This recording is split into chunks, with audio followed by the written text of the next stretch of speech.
Top of the morning, Dan and Amy. And if you thought the Kavanaugh confirmation hearing the other week was a disgraceful circus, then just wait until Monday. Oh, my goodness. When his high school accuser and Judge Kavanaugh appear before the Senate Judiciary Committee to respond to the allegations that had been made public by Miss Ford that she was forcibly groped and accosted by Judge Kavanaugh when he was 17 and she was 15, and they were at neighboring prep schools. And she said that when he allegedly put his hand over her mouth, she thought he would inadvertently kill her. Mm-hmm.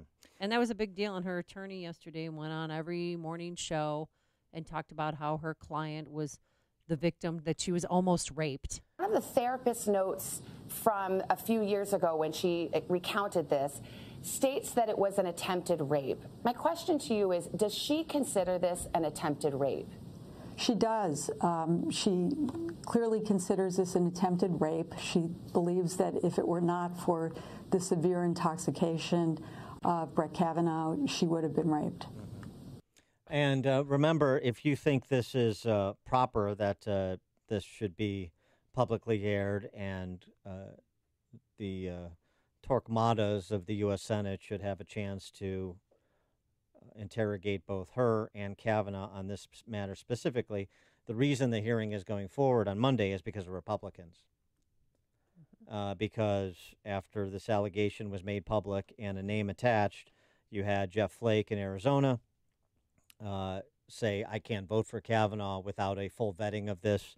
And Collins and Murkowski also expressed some uneasiness, which goes to Mark Stein's question, rhetorical though it may be, about this whole matter.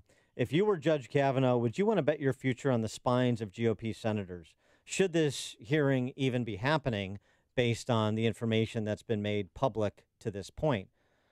That's a question for our next guest, David Harsanyi, senior editor at thefederalist.com. Also the author of the book First Freedom, A Ride Through America's Enduring History with the Gun from the Revolution to Today.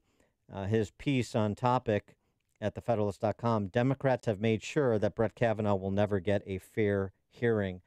David, thanks for joining us again. Appreciate it. It was a pleasure. Thanks. So you make the point in your piece I just referenced. Republicans can accede to as many hearings as Democrats demand, and it won't alter any of the liberal rhetoric or perceptions of partisans. Should this hearing even be happening?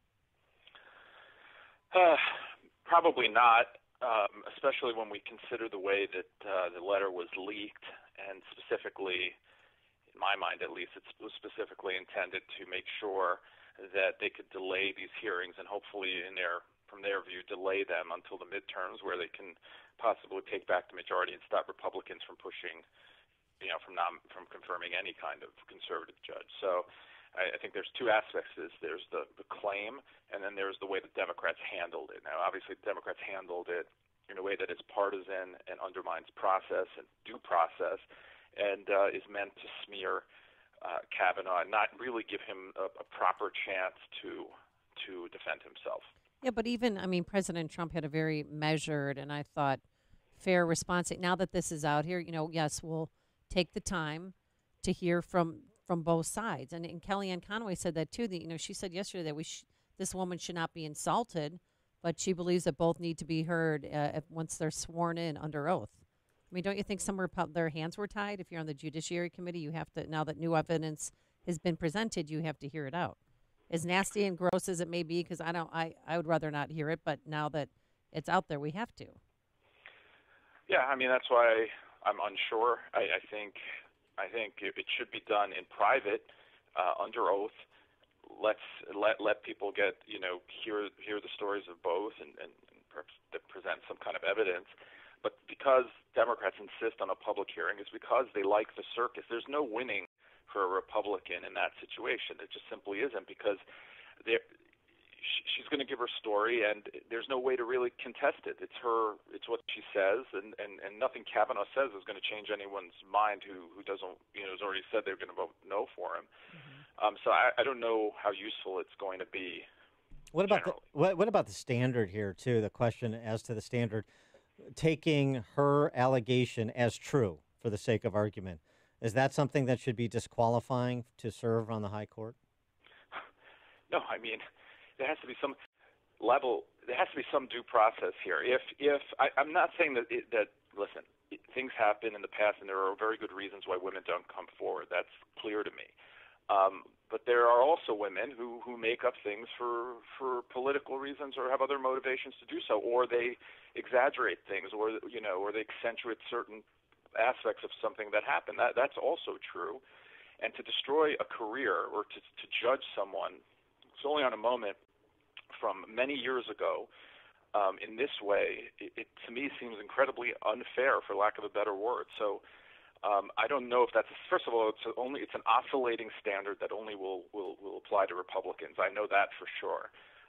Because I've seen how it works in the past. Yeah. But I just think it's also a dangerous one, especially when we have really no evidence or proof that this happened. Yeah, I haven't seen Democrats demanding that Keith Ellison step down as deputy chairman of the DNC, the Minnesota Republican Democrat Party, saying he should step down as their nominee for attorney general. And I'll tell you what, the difference is, if you actually take stock of the evidence and the context, is I found the allegations against Keith Ellison, who I revile as a political figure, I didn't find them compelling at all. I didn't think that they rose to the level that he should be forced from his candidacy for attorney general or forced from his seat for Congress, not based on what was presented so far by the ex-girlfriend and her son.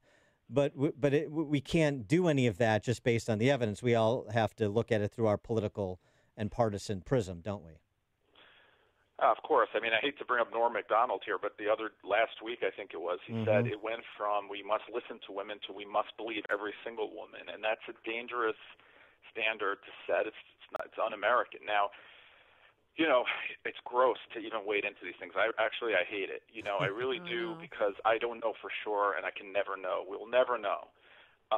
But typically, someone who acts in that way, who's allegedly going to rape someone, has the intent to rape someone, would have some sort of history later on in life. There would be other cases that would come up. It doesn't seem to me, I'm not a psychiatrist, it doesn't seem to me that someone who acts in that way simply does it one time and never again. There's a pattern of behavior with Bill Clinton or maybe Roy Moore, or others as well, that were sort of more than one allegation. And here we only have this one, so it becomes a little, it's a little difficult to just take her word for it and move forward. Well, what about Senator Orrin Hatch? Because I'm in his camp thinking that maybe this did happen to her, but she has the wrong guys. She pinned Mark Judge wrongly and Kavanaugh wrongly. Is that is that possible in your mind? I don't know. I mean, it's all there. It's possible. I don't know. I mean, how can we really know? I don't know. Is my answer to that. What do you think the consequences would be? The fallout would be if, for some reason, you did have two Republican senators go south on Kavanaugh and vote against him, he doesn't get confirmed. What's the ripple effect, or perhaps more than ripples? Well, I just want to say, I think what's happening and politically is that they're going to move forward, hear everyone out, and vote unless something dramatic happens, vote for him anyway. I mean, that's what I feel is happening. Yeah. If they don't, and they don't push through a nominee, and then they lose the Senate or lose the needed votes, I think that's just a massive disaster for Republicans moving forward. I mean, I can't imagine how poorly that will play with people who really cared about the Supreme Court. Meaning, I think Donald Trump ran on the Supreme Court more explicitly than any candidate probably in modern history. He gave us a list. He went down the list. And maybe he picked the wrong guy. I don't know. But right now, it's just generally pretty much a disaster. Yeah, well, the concern I would have is this goes the way that Obamacare repeal and replace went. I mean, Jeff and another Arizona senator, this time Jeff Flake, and, maybe take Susan Collins with him, who's not exactly the most stout of heart on these matters. So the other interesting aspect of this, if he does get confirmed, or if he doesn't, but Republicans hold the Senate in November, there's a lot of rumors that suggest Clarence Thomas, if Republicans are still in charge of the Senate, would retire next year. And so this opens up yet another fight. I mean, so, Republicans need to understand that retreating from one fight just sets you up to retreat from the next one. Yeah, I mean, I think there's 2 points to be made there. One is that you're setting a precedent that is really incredible. You're saying that any accusation from any time automatically disqualifies someone if it's made by the right sort of person. That's just a terrible way to move forward. Yeah. And secondly, that part of this is, at least I think, what Democrats are doing is undermining the legitimacy of the court itself, because now, no matter what Kavanaugh does, they're going to continue to refer to him as an alleged, a would-be rapist or whatever, and they're going to talk about it in a way that, especially when it comes to women, Roe v. Wade or whatever, that there's an illegitimacy to the court, and that's been their sort of strategy from the beginning, even before these allegations came to light. Yeah, it's so obvious what they're doing, and it's also so obvious that so few Republicans have the willingness to fight and call it plainly for the American people, to bring them along with to an understanding of the dynamic at play here. It's sort of remarkable to me how, as Mark Stein said, how spineless so many GOP senators are. David Harsanyi, senior editor at thefederalist.com, author of the book First Freedom, A Ride Through America's Enduring History with the Gun, From the Revolution to Today. David, thanks for joining us. Appreciate it. Anytime. Thank you for having me. And he joined us on our turnkey.pro answer line. It's like